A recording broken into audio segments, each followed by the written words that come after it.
Je suis en présence de Mme Marie-Hélène Gauthier. Ça va bien, Marie-Hélène? Ça va très bien. Et toi aussi? Oui, très, très bien, oui.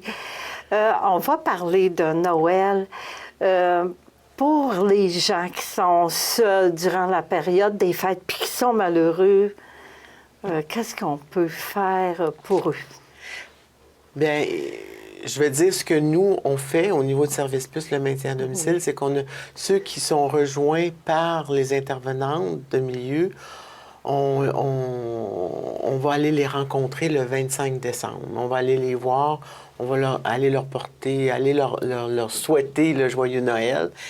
Mais on ne peut pas rejoindre tout le monde, on ne peut pas savoir tous ceux qui vont vivre, pas de la solitude, mais de l'isolement. Vraiment, pas avoir de réseau, pas avoir personne qui vont faire un petit clin d'œil pour dire Joyeux Noël, bonne année. Pour moi et pour toute l'équipe, ça nous rend très tristes. Alors, c'est sûr que on demande, c'est pas compliqué, les voisins le savent, les personnes qui sont plus seules. Puis ça coûte rien de faire un petit sourire et même d'aller cogner même ou d'aller le dire, le joyeux Noël ou la bonne année. Pour les parents, les enfants, l'entourage, de dire, ben regarde, je peux peut-être pas te rencontrer pour un souper, mais on peut aller prendre un café, tu sais, ou aller prendre une marche dehors. Pas laisser les personnes seules. C'est une période, pourquoi elle est très belle, tu sais, c'est une période de lumière où on se souhaite un paquet de bonnes choses, mais pour plusieurs personnes, c'est une période qui est difficile. C'est vrai que la période des fêtes, ça peut rendre des gens qui vivent l'isolement Oui. très, très mélancoliques. Et il faut comprendre que l'isolement, il y a une différence entre l'isolement et la solitude. La solitude, quelquefois, c'est parce que, bon, je suis seule dans une journée, mais demain, je vais voir mon enfant, je vais voir mon ex-conjoint, je vais voir mon ami, je vais voir... Tu sais, mais vivre l'isolement, c'est de ne pas avoir aucun réseau, d'être vraiment seul. Et c'est important d'avoir cette ouverture vers ces gens. Si on connaît une personne qui vit de l'isolement et même la solitude, là, même de la tristesse, qu'on sait que ça va être une période plus difficile, de prendre le temps de sourire à cette personne et de lui souhaiter un joyeux Noël, de lui prendre les mains. Tu sais, je pense que c'est le plus beau cadeau qu'on peut faire que d'offrir notre amour, puis simplement dire un joyeux Noël. Tu sais, d'être capable de s'occuper de quelqu'un dans le temps des fêtes.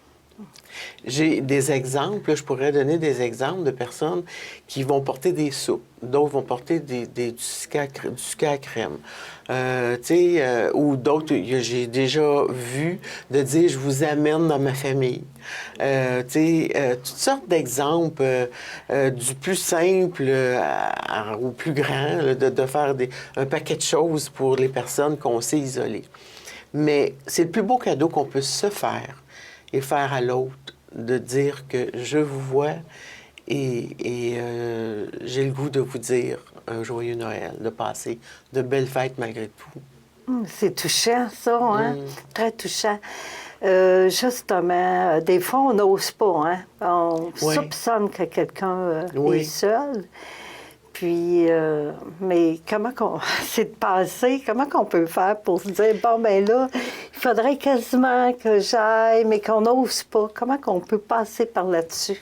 Il est certain que vous pouvez toujours rencontrer les intervenantes parce ils connaissent beaucoup de locataires qui vivent de l'isolement ou les locataires tout simplement et qui peuvent soit vous introduire ou vous dire comment faire avec cette personne-là. Sinon, il faut passer par notre propre instinct et dire j'ai le goût de lui dire bonjour. Fait qu'indépendamment de ce qu'on peut avoir peur d'aller vers la personne, il faut dépasser ça. C'est mieux de risquer d'aller la rencontrer, de lui dire bonjour avec un beau sourire que de rester chez soi et dire j'aurais donc dû, puis j'ai peur. Il ne faut pas avoir peur. Je pense pas que la personne peut refuser votre sourire, là, ça me surprendrait. C'est vrai, c'est le plus beau cadeau qu'on peut faire. Oui. Moi, j'aimerais ça souhaiter des joyeuses fêtes à tout le monde ici, là, les résidents.